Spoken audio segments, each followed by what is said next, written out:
रामचंद्राय नमः। एक पडताची मिठी तिघांची विराली त्रिपुटी, हर्ष कोंदलीचे सृष्टी, सुख संतुष्टी श्रीराम।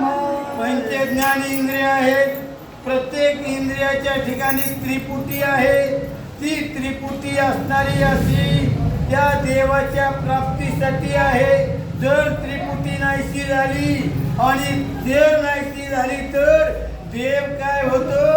भेटतो नवे देवत होतो। अत्यंत प्रलयीचे परिपूर्ण सोय श्रीरामाची जाणा, सम्मुख देखताही सगुण ब्रह्म परिपूर्ण श्रीराम। आणि अशा प्रकारे जे काही प्रलय, आत्यंतिक प्रलय झाल्यानंतर कोण राहतं? हो, रामच राहतो, पण सगुण रूपात राहत नाही, महादेव नाही, ब्रह्मदेव नाही। मग आपली काय गती? फक्त राम राहतो, ते ब्रह्मरूपानं राहतो, आत्म्याच्या रूपानं राहतो। अशा प्रकारे आणि ग्रंथकर्ते परिहार देतात। सीता शुद्धीची उत्पत्ती, शुद्ध ब्रह्म श्री रघुपती, वानर झाली पूर्ण ब्रह्म प्राप्ती, सुख सर्वार्थी श्रीराम। प्रभू रामचंद्र ब्रह्म आहे आणि ब्रह्म म्हणजे देव आहे। सर्व वानराला रामाची प्राप्ती झाली, रामाची भेट झाली, प्राप्ती झाली। राम हे ब्रह्म आहे, पण हे वर्णन निर्गुण निराकारामध्ये आणि आलेला आहे। राम त्या ठिकाणी दिसतात, सगुण रूपाने दिसतात। हनुमंत दिसतो, हा असणारा मूर्ती रूपानं सगुण रूपाने दिसतो, पण ब्रह्म रूपाने प्रभू रामचंद्र आणि सर्वांच्या ठिकाणी आहे। श्रीरामाच्या निज संगती, वानरा पूर्ण ब्रह्म प्राप्ती, बाप सत्संगाची ख्याती, निंद्यते होती अतिमध्य।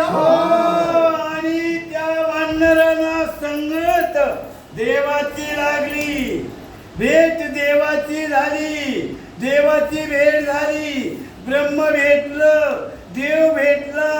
देव भेटला, अवस्था त्यांची देवमय झाली, अशी आणि परिस्थिती आहे।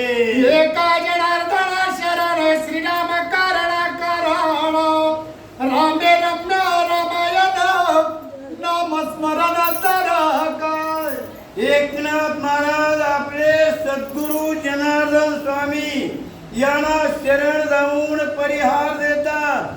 हे रामायण असणार रम्य आहे, आनंददायी आहे, समाधान देणार आहे, आनंद प्राप्त करून देणार आहे। त्रिपुटी ती बोलवण करणार आहे, ब्रह्म दिसाया लावणार आहे, नवे ज्ञान प्राप्ती करणार आहे। ज्ञानाच्या योगानं भक्ती करता येते, वैराग्य मिळतं आणि वैराग्य झालं की देवाची रामाची भेट होते आणि मग वैकुंठाच्या ठिकाणी जायला मिळतं। अशा प्रकारे आणि ग्रंथकर्ते सांगतात, उतरा नाही नामे गणिकाती पावाना, नामे भक्ती मुक्ती पूर्ण, श्रीराम स्मरण परब्रह्म। आणि म्हणूनच याच्यामध्ये आपण नामाचा महिमा सांगितलेला आहे। नाम घेता वाया गेला ऐसा नाही बा देखीला, नामामध्ये किंमत आहे, पण भाव पाहिजे। ही असणारी गणिका महापापी ती सुद्धा नामानं तरली आणि देवाजवळ गेली। अशा प्रकारची ताकद नामामध्ये आहे।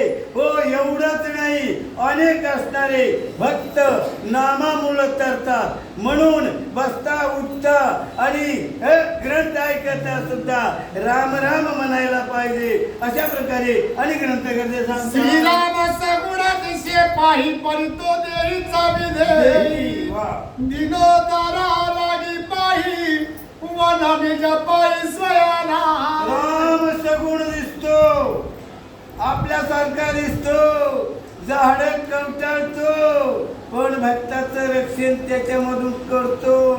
तो कसा आहे? देही असून विदेही आहे, सासऱ्यासारखा आहे, जनक राजा. आणि त्याच्या पुढचा राम आहे, त्याच्या पुढचा राम आहे. विदेही म्हणजे देहापासून आलिप्त, आलिप्त म्हणजे ब्रह्म. आणि अशा प्रकारचा राम आहे. श्रीराम सगुण दिसे पाही, जो देवा दुर्लभ नमस्कारा. वा. जो न कळे की वेदशास्त्रा, वा. तो सका झाला म्हणा रामे म्हणचरा उतरिले. दुर्गम अशा प्रकारची देवाची भेट आहे, रामाची भेट आहे. देवाला दुर्गम आहे, ऋषींना दुर्गम आहे. हो, अशा प्रकारचा तो राम आहे. आणि तोच राम कुणाला भेटला? वानराला भेटला. वानरांचं कल्याण झालं. त्यांच्या तोंडामध्ये अहोरात्र राम नाम आहे. त्यांचं कल्याण आणि रामानं केलं. एका जनार्दना चरण श्रीरामातील होता राणा. नामे तरती दिन जन, नामे छेदन भव. नाम हे गायल्यानंतर, नाम घेतल्यानंतर दिनाचा उद्धार होतो, ऐकणाराचा उद्धार होतो, नाम घेणाराचा उद्धार होतो. आणि त्याला राम भेटतो. नाम कुणी घेतलं? हो, ती असणारी गोरे रामाला खाऊ घालणारी. काय नाव आहे तिचं? शबरी. तिनं नाव घेतलं, तिचा उद्धार रामानं केला. कितीतरी उदाहरणं सांगता येतील. फक्त दिनोद्धारासाठी राम अवतार आहे. श्रीराम नामा परते, आन साधन नाही सरते. एका चरण श्रुत्याते, श्रीराम कथे ते अवधान. परिहार देतात. नामासारखं श्रेष्ठ पण नाही. नाम हे सर्वश्रेष्ठ आहे. अशा प्रकारे त्यानं काय होतो? उद्धार होतो. स्वस्ति श्री भावार्थ रामायणे, किष्किंधा कांडे एका कार्तिकाय. सीता सुत्यर्थ वानर प्रेरण, नाम एकादशाध्याय.